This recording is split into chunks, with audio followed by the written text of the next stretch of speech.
Assalamualaikum warahmatullahi wabarakatuh. Selamat sore teman-teman semuanya. Pada kesempatan kali ini, kami dari kelompok 2 akan mempresentasikan materi mengenai motivasi tentang teori dan juga latar belakang. Nah, sebelum masuk ke teori atau pembahasan, alangkah baiknya jika kita memperkenalkan diri terlebih dahulu.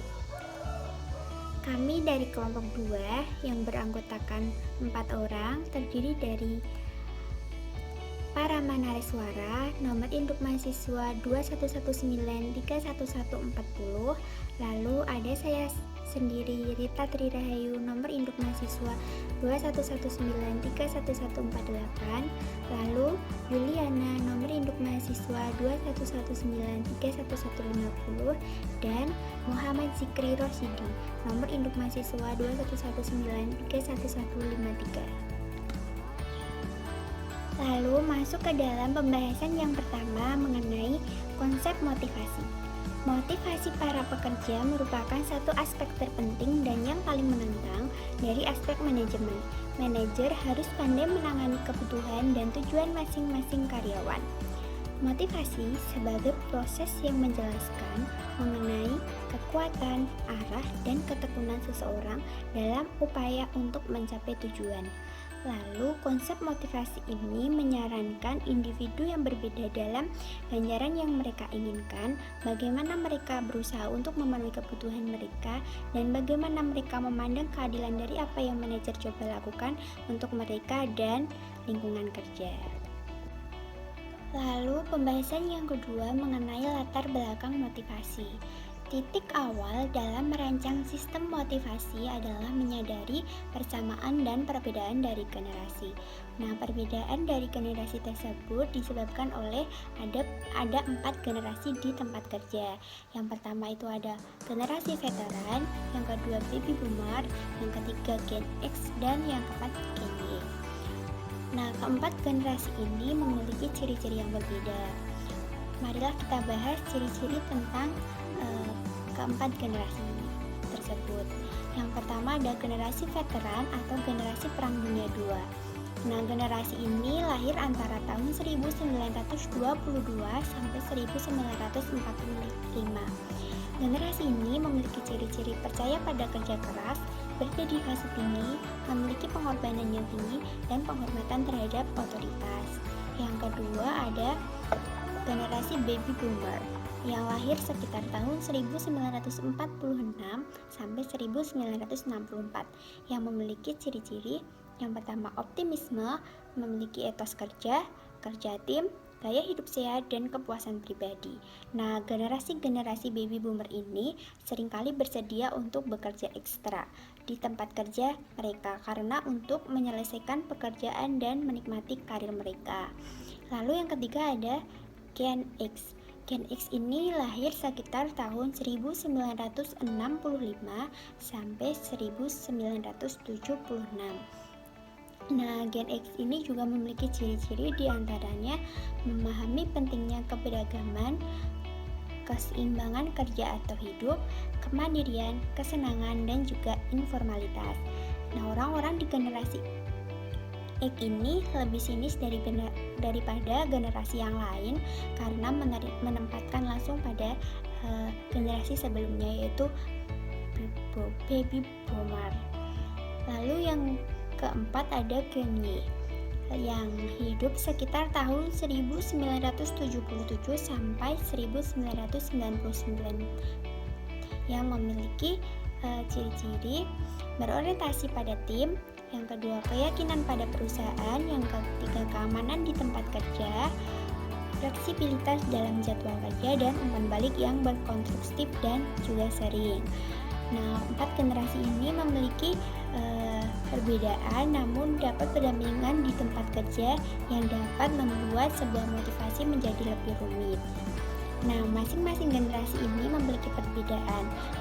Mengetahui nuansa perbedaan generasi tersebut sebelum menangani masalah menantang perbedaan individu yang sebelumnya telah dibahas di bab sebelumnya adalah langkah yang direkomendasikan dalam menciptakan lingkungan kerja yang bermotivasi tinggi. Pembahasan yang selanjutnya adalah pendekatan motivasi. Pendekatan motivasi ini terdiri dari 3. Yang pertama, motivasi berkaitan dengan arah perilaku, kekuatan respon, dan kegigihan perilaku. Arah perilaku itu merupakan upaya untuk mengarahkan perilaku pada saat kita membutuhkan. Misalnya pada saat kita mengantuk, maka arah perilaku yang kita butuhkan adalah untuk tidur.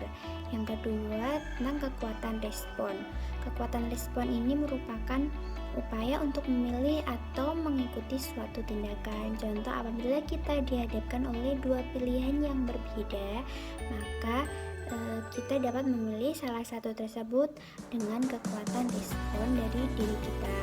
Yang ketiga, ada kegigihan perilaku, yaitu berapa lama seseorang tersebut dapat berkembang dengan cara tertentu.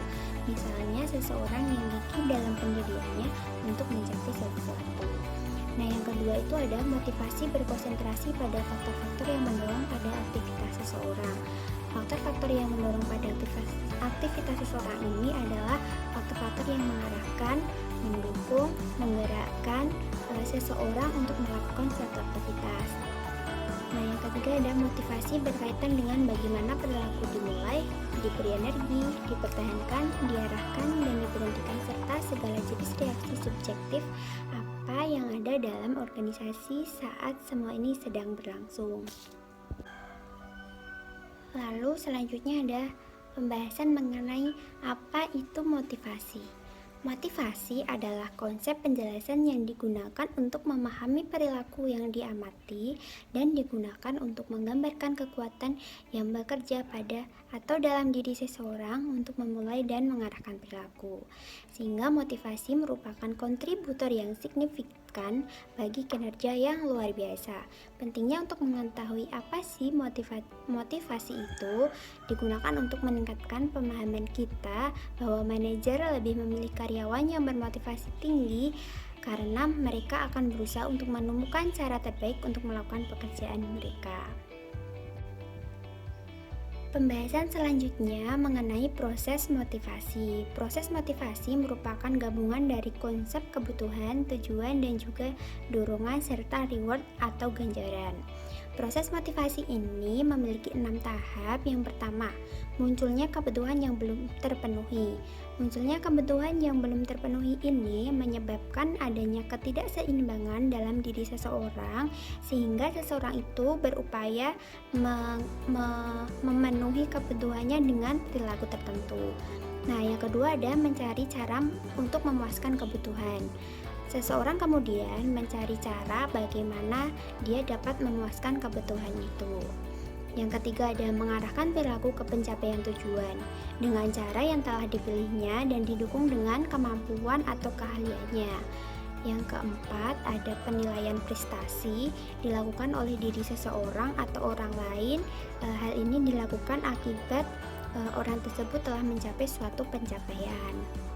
Nah, yang kelima itu ada ganjaran. Ganjaran itu merupakan hukuman yang diterima tergantung dari evaluasi yang telah dilakukannya. Yang terakhir ada penilaian ulang kekurangan.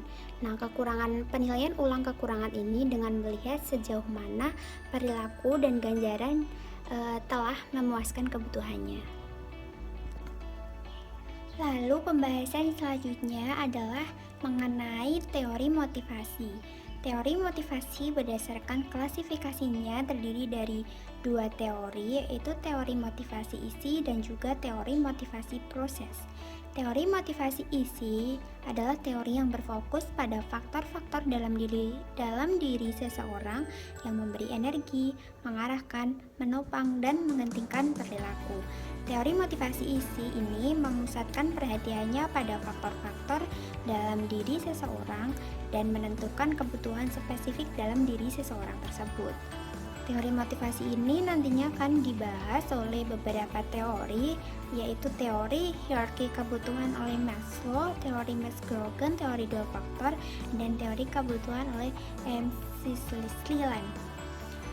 Yang kedua itu ada teori motivasi proses. Teori motivasi proses yaitu teori yang menggambarkan perilaku diberi energi, diarahkan, dipertahankan, dan dihentikan oleh faktor eksternal.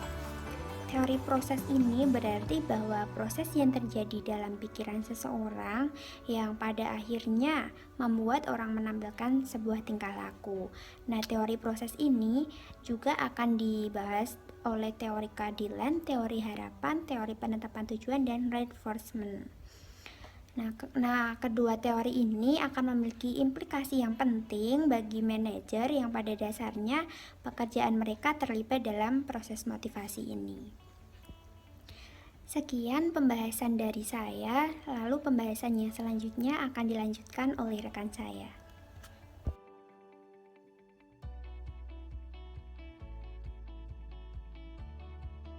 Assalamualaikum warahmatullahi wabarakatuh. Saya di sini akan melanjutkan presentasi dari teman saya, yaitu Rita Triwati. Sebelumnya, perkenalkan, nama saya Yuliana, nomor mahasiswa 2119 3150.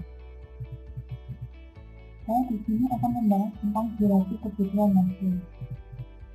Yang pertama ada kebutuhan fisiologi. Kebutuhan fisiologi di sini adalah kebutuhan yang paling mendasar, yaitu kebutuhan akan makanan, minuman, tempat berteduh, dan lain-lain. Yang kedua ada kebutuhan keselamatan dan keamanan. Kebutuhan akan kebebasan dari ancaman, yaitu keamanan dari ancaman atau lingkungan. Kemudian yang ketiga ada kebutuhan rasa memiliki, sosial, dan cinta.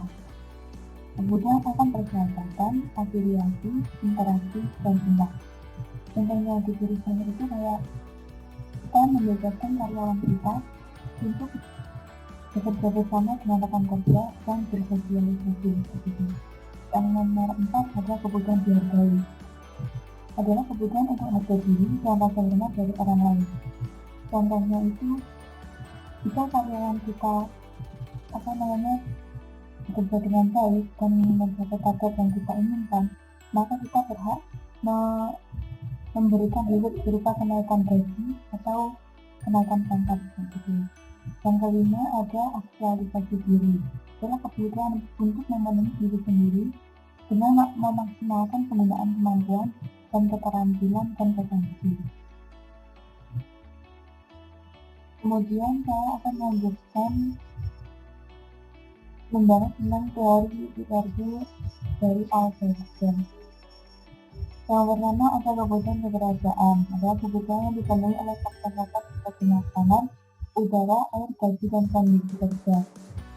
Kebutuhan kekerajaan di sini adalah kebutuhan yang paling mendasar, seperti kebutuhan fisiologi di teori Maslow. Yang kedua ada kebutuhan keterkaitan. Adalah kebutuhan dipenuhi oleh hubungan sosial dan interpersonal yang bermakna. Kebutuhan keterkaitan di sini sama dengan hubungan sosial yang berada di teori Maslow. Caranya itu kita membebaskan karyawan kita untuk bersosialisasi dengan rekan kerja mereka gitu. Yang nomor 3 itu ada kebutuhan pertumbuhan. Adalah kebutuhan yang dipenuhi oleh individu yang memberikan kontribusi kreatif atau proaktif. Kebutuhan pertumbuhan di sini sama dengan kebutuhan dihargai di teori Maslow. Contohnya itu jika karyawan kita bekerja dengan baik dan mencapai target yang ditentukan, maka kita berhak untuk memberikan reward berupa gaji atau kenaikan pangkat kayak gitu. Kemudian di sini saya akan menjelaskan tentang teori 2 faktor Herzberg. Yang pertama ada pemuas ketidakpuasan. Pemuas ketidakpuasan di sini dibagi menjadi 3. Jadi yang pertama ada ketidakpuasan kerja rendah, kepuasan kerja tinggi. Maksudnya itu karyawan sudah digaji dengan baik, keamanan juga baik, menjalin hubungan dengan karyawan lain juga baik, dan diberi tugas yang menantang agar karyawan tersebut termotivasi kayak gitu. Yang nomor 2 itu ada ketidakpuasan kerja rendah, kepuasan kerja rendah. Maksudnya itu karyawan sudah digaji dengan baik, keamanan juga baik, menjalin hubungan dengan rekan kerja juga baik, tetapi tidak diberikan pekerjaan yang menantang dan karyawan tersebut tidak termotivasi begitu. Yang nomor 3 ada ketidakpuasan kerja yang tinggi, kepuasan kerja yang rendah.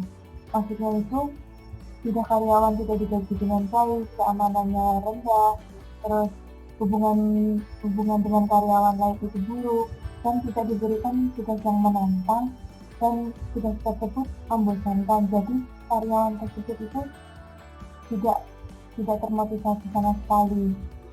Yang teori nomor 2 ada pemotivasi yang hedonis atau faktor ekstrinsik intrinsic. Yang dimaksud dengan faktor ekstrinsik di sini adalah faktor yang belajar berasal dari luar. Contohnya itu gaji, kondisi kerja, kayak gitu. Yang faktor intrinsik itu faktor yang ada di dalam.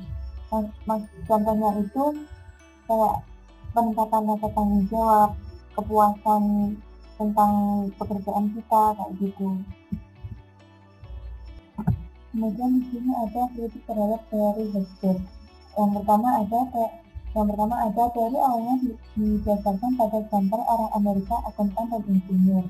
Teknologi, lingkungan, dan latar belakang kedua kelompok pekerja ini sangat berbeda dari yang lain kelompok, seperti perawat, ahli teknologi medis, tenaga penjualan, program komputer, juru tulis, dan petugas polisi. Yang kritikan kedua ada beberapa penelitian percaya bahwa pekerjaan Hesper terlalu menjadikan sifat kepuasan kerja, mengarah pada asumsi bahwa seseorang manajer dapat dengan mudah mengubah faktor kebersihan atau pemuas, dan dengan demikian menghasilkan kepuasan kerja. Ini tentu saja bukan pandangan yang akurat tentang berapa kompleks dan solusi motivasi dan kepuasan kerja dalam hal tempat kerja manipulasi. Kemudian di sini saya akan menjelaskan tentang teori kebutuhan yang dipelajari oleh MC Callum. Yang pertama ada kebutuhan untuk berprestasi. Seorang pekerja dengan NS tinggi akan menetapkan tujuan yang menantang, bekerja keras untuk mencapai tujuan, dan menggunakan keterampilan dan kemampuan untuk mencapainya. Contohnya itu, karyawan akan berusaha mencapai prestasi setinggi-tingginya dengan bekerja keras, mengeluarkan semua keterampilan dan kemampuannya. Yang nomor 2 ada kebutuhan akan afiliasi. NAF adalah kebutuhan untuk memperoleh hubungan sosial yang baik. Kebutuhan ini ditandai dengan kecenderungan seseorang yang memiliki motif yang tinggi untuk menjalinnya sebuah persahabatan, lebih menyukai situasi kooperatif, dan meningkatkan hubungan-hubungan yang melibatkan tingkat pengertian mutual yang tinggi. Yang nomor 3 ada kebutuhan akan kekuasaan. Dan selalu merinci bahwa seorang yang memiliki NAF tinggi akan cenderung memiliki karakter bertanggung jawab, berjuang untuk mempengaruhi individu lain, senang ditempatkan dalam situasi kompetitif, dan berorientasi pada situasi sosial. Contohnya itu, karyawan memiliki motivasi untuk berpengaruh terhadap lingkungan, memiliki karakter kuat untuk memimpin. Gitu. Sekian presentasi dari saya. Selanjutnya akan dipresentasikan oleh teman saya. A synopsis of the four content theories. Masing-masing dari 4 teori isi menjelaskan perilaku dari perspektif yang sedikit berbeda. Tidak ada teori yang dapat atau harus digunakan oleh manajer sebagai satu-satunya dasar untuk menjelaskan atau menyimpulkan motivasi. Meskipun beberapa kritikus perspektif sepertinya orang-orang memiliki kebutuhan bawaan dan belajar dan faktor pekerjaan itu, hasilnya bervariasi gelar dari kepuasan. Jadi, setiap teori memberikan manajer dengan beberapa pemahaman tentang perilaku dan kinerja. Teori harapan, penjelasan proses motivasi yang banyak dikutip yang dikembangkan oleh Viktor Fromm adalah harapan. Teori itu mayoritas studi awal, sekitar 50 menguji keakuratan harapan teori dalam memprediksi karyawan tingkat laku. Sejak itu, penelitian tambahan telah menguji teori itu sendiri. Fromm mendefinisikan motivasi sebagai proses yang mengatur pilihan di antara bentuk-bentuk alternatif aktivitas sukarela. Dalam pandangannya, sebagian besar perilaku berada di bawah kendali sukarela orang tersebut dan akibatnya termotivasi. Perantaraan. Ini adalah persepsi individu bahwa hasil tingkat pertama dikaitkan dengan tingkat kedua. Hasil Fromm menyarankan bahwa perantaraan dapat mengambil nilai mulai dari 1, menunjukkan suatu persepsi bahwa pencapaian tingkat kedua pasti tanpa hasil pertama dan tidak mungkin dengan itu. Ke-1 menunjukkan bahwa hasil pertama diperlukan dan cukup untuk hasil kedua terjadi. Nilai 0 akan menunjukkan tidak ada hubungan antara first dan hasil kedua. Hubungan antara hasil ini dengan demikian dapat dianggap sebagai toleransi. Terminologi. Untuk memahami teori harapan tentang motivasi, kita harus mendefinisikan istilah-istilah dalam teori tersebut dan menjelaskan bagaimana mereka beroperasi. Istilah-istilah yang paling penting dibahas di bagian ini. Hasil tingkat pertama dan kedua. Hasil tingkat pertama yang dihasilkan dari perilaku dikaitkan dengan melakukan pekerjaan itu sendiri.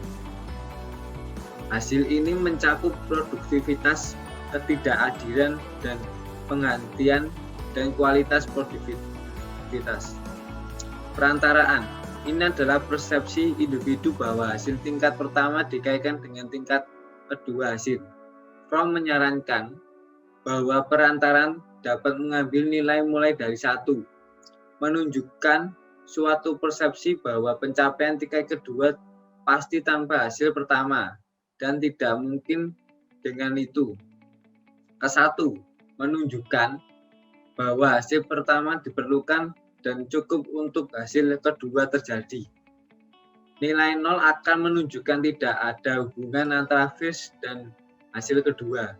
Hubungan antara hasil ini dengan demikian dapat dianggap sebagai korelasi. Valensi. Preferensi untuk hasil seperti yang terjadi individu tersebut disebut valensi. Misalnya ada orang suka kenaikan prestasi 9% daripada transfer ke departemen baru untuk transfer alih relokasi ke fasilitas baru. Suatu hasil bernilai positif jika disukai. Secara negatif valen kapan itu tidak disukai atau dihindari. Sebuah hasil memiliki valensi dari 0 saat individu acuh tak acuh untuk mencapai atau tidak mencapaian itu. Itu valensi konsep berlaku untuk pertama dan tingkat kedua hasil. Harapan. Istilah ini mengacu pada keyakinan individu tentang kemungkinan atau subjektif probabilitas bahwa perilaku tertentu akan diikuti oleh hasil tertentu seperti tingkat kinerja. Artinya, harapan adalah peluang yang dirasakan dari sesuatu yang terjadi karena suatu tingkah laku. Praktek manajemen. Manajer pasti dapat menggunakan teori harapan dalam membanggakan program motivasi mereka. Namun, beberapa tingkat manajerial harus diambil untuk meningkatkan nilai teori. Pertama, manajer perlu fokus pada ekspektasi karyawan untuk sukses. Artinya, lakukanlah karyawan merasa mereka dapat mencapai tujuan kinerja yang ditetapkan untuk mereka. atau apakah mereka merasakannya pencapaian tujuan ini dan hasil positif yang dihasilkan berada di luar kemampuan mereka. Jika situasi terakhir ini terjadi, terutama dalam situasi kelompok, maka rendah produktivitas seringkali dihasilkan. 60 manajer perlu menyelaraskan kembali tugas dan penghargaan untuk memfasilitasi pengembangan tentang realistis dan pekerjaan. Kritik teori harapan. Ahli teori, penelitian, dan praktisi pada tingkat yang lebih rendah terus bekerja dan untuk mendefinisikan, mengukur, dan menerapkan harapan konsep. Banyak kesulitan ditemui saat menguji model. Satu masalah melibatkan masalah usaha atau motivasi itu sendiri. Teori itu mencoba memprediksi pilihan atau usaha, tetapi tanpa perspektivitas yang jelas dari arti usaha, variabel tersebut tidak dapat diukur secara memadai. Biasanya, peringkat upaya sendiri, rekan, atau supervisor digunakan. Sayangnya, setiap studi tampaknya memiliki definisi, pengukuran, dan desain penelitian sendiri. Masalah hasil kinerja tingkat pertama menghadirkan kesulitan lain. Harapan teori tersebut tidak menentukan hasil mana yang relevan untuk individu dalam suatu situasi. Terima kasih.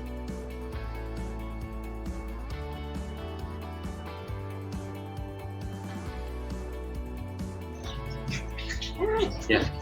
Assalamualaikum warahmatullahi wabarakatuh. Selamat siang Bapak Bempi, selamat siang juga teman-teman semua. Izinkan saya untuk melanjutkan presentasi dari kawan saya, Parama Nariswara.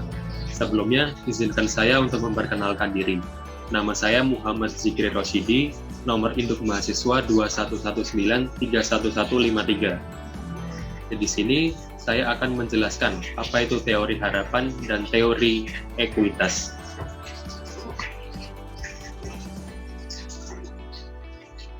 Teori harapan atau teori ekspektansi dikemukakan oleh Fromm dalam Wunsch 1990 mengemukakan bahwa orang-orang akan termotivasi untuk melakukan hal-hal tertentu guna mencapai tujuan apabila mereka yakin bahwa tindakan mereka akan mengarah pada pencapaian tujuan tersebut. Nah, contoh teori harapan itu sama halnya seperti kita apabila kita akan melakukan sesuatu hal tapi tidak ada tujuan pasti atau tahu jelas apa yang akan kita dapatkan nantinya setelah melakukan hal tersebut. Maka dari itu kita akan cenderung malas untuk melakukan hal tersebut. Beda halnya dengan kita mengerjakan sesuatu dan tahu apa yang akan kita peroleh, maka dari dalam diri kita akan secara otomatis merasa antusias untuk melakukan hal tersebut dengan semaksimal mungkin.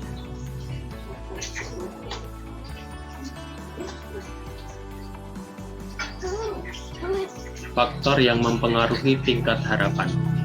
Craig C. Pinder, 1948.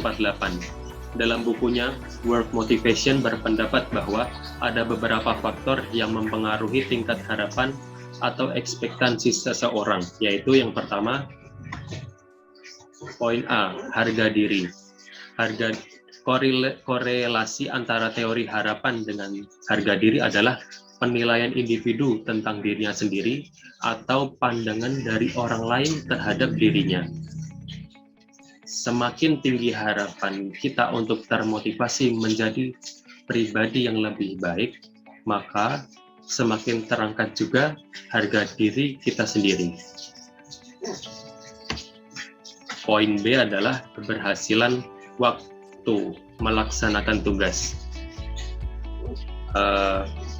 Hal ini juga mempengaruhi tingkat harapan yang akan menghasilkan suatu rasa kepuasan tersendiri atas suatu hal yang telah kita kerjakan atau yang telah berhasil kita lakukan sebelumnya. Dan tentunya hal tersebut atau poin tersebut akan berdampak ketagihan, yaitu ketagihan dalam konsep untuk selalu termotivasi melakukan hal dengan sebaik mungkin.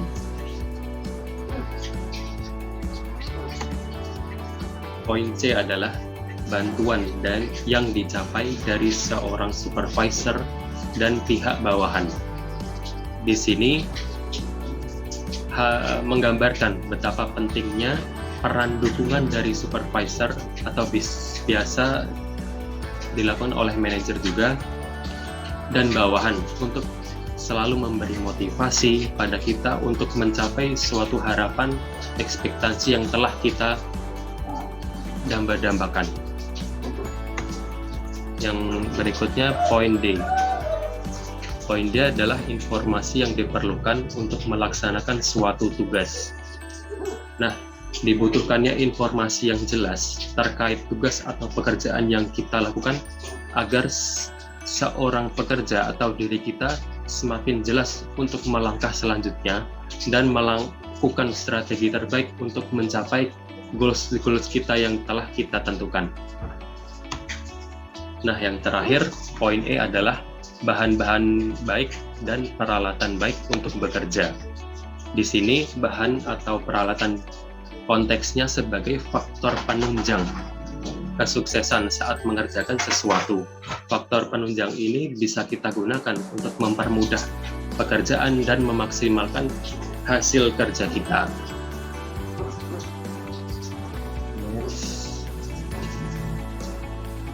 Pengertian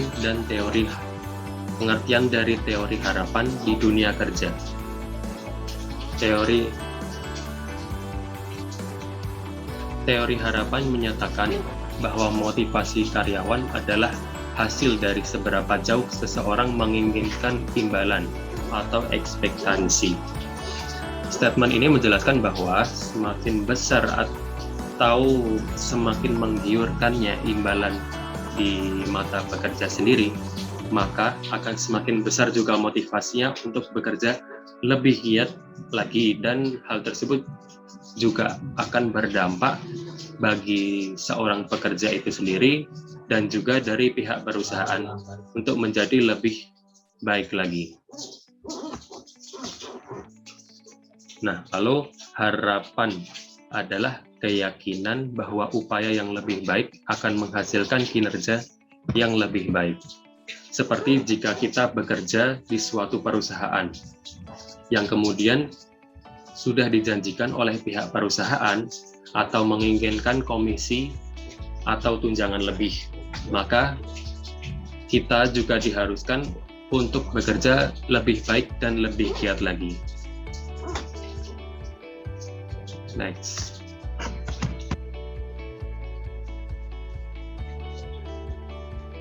Teori ekuitas.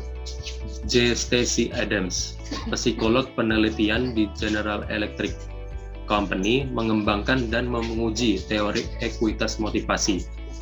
Pengertian dari teori ekuitas motivasi adalah bahwa karyawan membandingkan upaya dan penghargaan mereka dengan orang lain di situasi kerja yang serupa.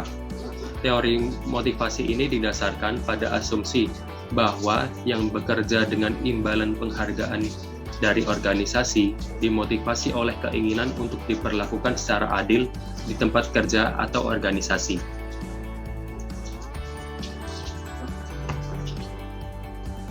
Nah, kemudian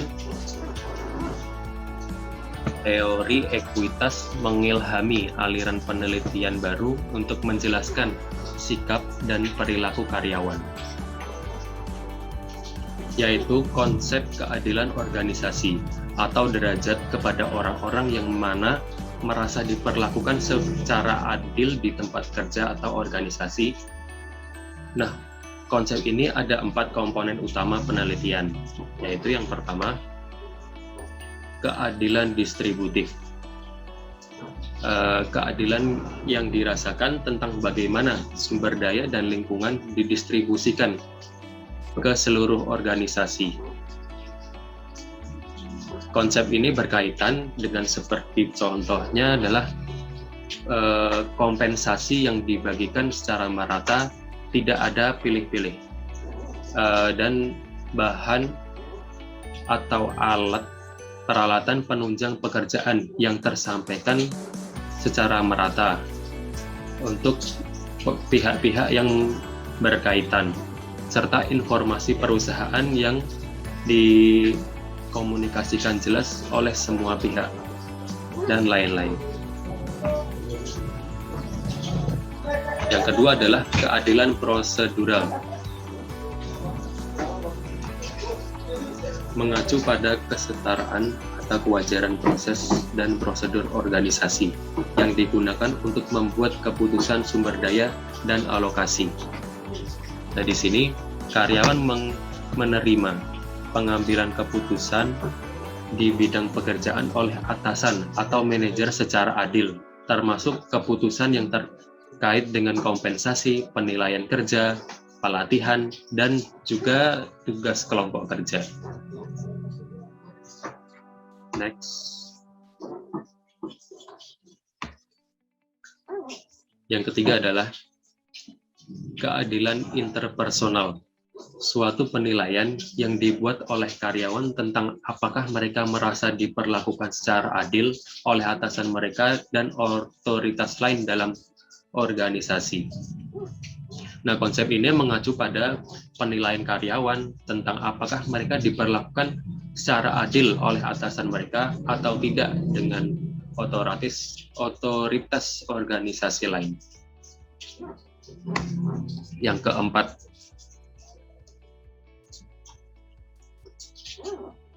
adalah keadilan informasional. Berfokus pada apakah pekerja atau karyawan memahami bahwa keputusan dan informasi lain dari otoritas dijelaskan dengan cara adil.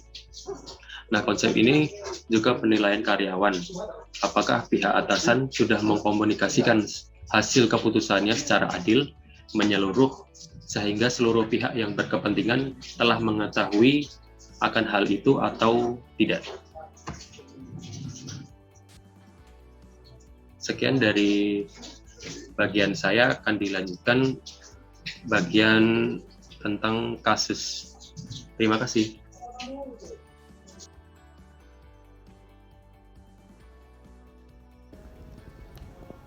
Saya akan melanjutkan presentasi tentang kasus. Pada bab ini, kasus motivasi berjudul Motivasi dan Tingkat Kehadiran Karyawan. Motivasi dan tingkat kehadiran karyawan sebuah perusahaan BUMN mendapatkan bahwa organisasi menghadapi persoalan tingkat ketidakhadiran pegawai yang cukup tinggi atau absenteeisme. Pada hari setiap Senin dan Jumat, kurang lebih 26% pegawai tidak masuk kerja.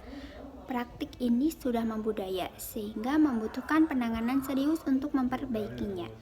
Pak Punadi sebagai Kabag Personalia baru saja mengikuti pelatihan mengenai pengembangan sumber daya manusia pada salah satu perguruan tinggi ternama. Setelah mengikuti pelatihan tersebut, Pak Punadi terinspirasi untuk mengadakan perubahan dalam manajemen sumber daya manusia. Hal ini dibutuhkan karena tingginya ketidakhadiran karyawan ini akan sangat merugikan perusahaan.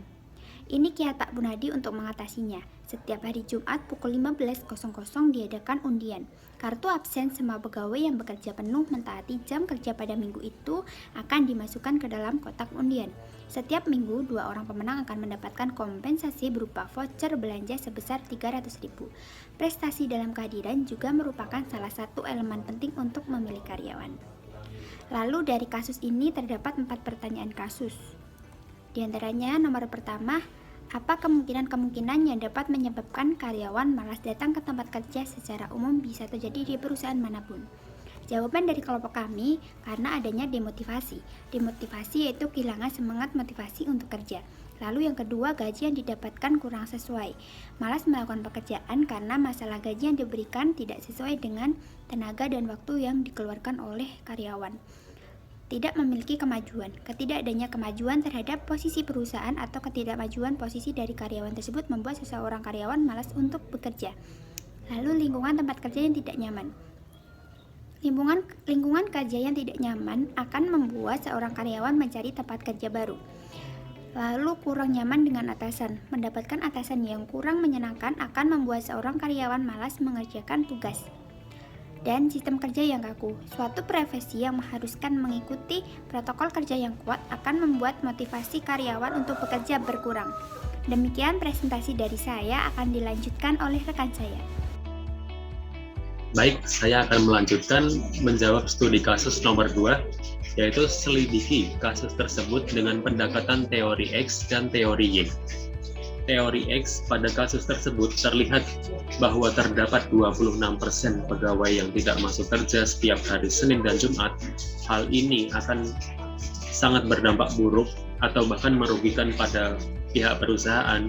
Maka sesuai dengan teori X, yang mana para pekerja memiliki kecenderungan tidak menyukai pekerjaan mereka, menghindari kewajiban mereka, harus diawasi agar dapat optimal dalam mengerjakan pekerjaan mereka, harus diawasi dalam setiap step atau tahapan kerjanya, tidak berambisi untuk bekerja, atau harus diberikan hadiah agar mereka dapat bekerja.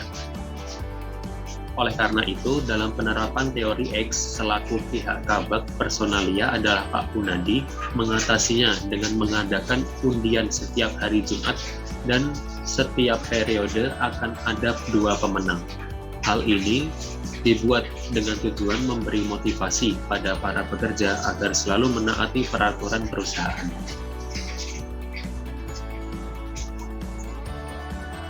Teori Y. Terdapat 74% pegawai di suatu perusahaan BUMN tersebut memiliki semangat kerja yang baik, serta taat pada peraturan yang berlaku di organisasi tersebut. Para pegawai inilah yang akan membawa karir mereka sendiri, serta perusahaan ke jenjang-jenjang berikutnya yang lebih baik. Melihat kinerja para pegawai ini, dari pihak manajemen atau kabag personalia adalah Pak Punadi, tidak perlu lagi harus memberi dorongan-dorongan lain untuk membuat mereka melakukan kewajiban mereka yang telah ditetapkan. Begitu jawaban nomor 2 dari saya. Nomor 3 akan dilanjutkan oleh top kawan saya. Baik, di sini saya akan melanjutkan presentasi dari teman saya, yaitu menjawab pertanyaan tadi. Pertanyaan nomor 3 adalah, apakah program mengurangi kemanggilan dengan memberikan hadiah voucher efektif dilakukan? Jawabannya, menurut saya iya, karena dengan pemberian voucher, karyawan lebih semangat dan termotivasi untuk bekerja. Pertanyaan nomor 4 adalah, adakah alternatif lain untuk mengurangi tingkat kemanggilan di perusahaan BUMN tersebut dengan menggunakan teori durasi kebutuhan makrot berdasarkan tujuan? Jawabannya adalah nomor 1, sesuai dengan durasi kebutuhan makrot, yaitu kebutuhan fisiologi, yaitu dengan kenaikan gaji atau tunjangan ekstra untuk konsumsi akan lebih menggerakkan semangat kerja karyawan.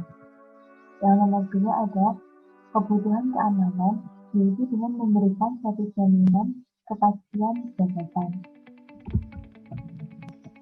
Sekian presentasi dari kelompok kami. Apabila ada salah kata, kami mohon maaf. Wassalamualaikum warahmatullahi wabarakatuh.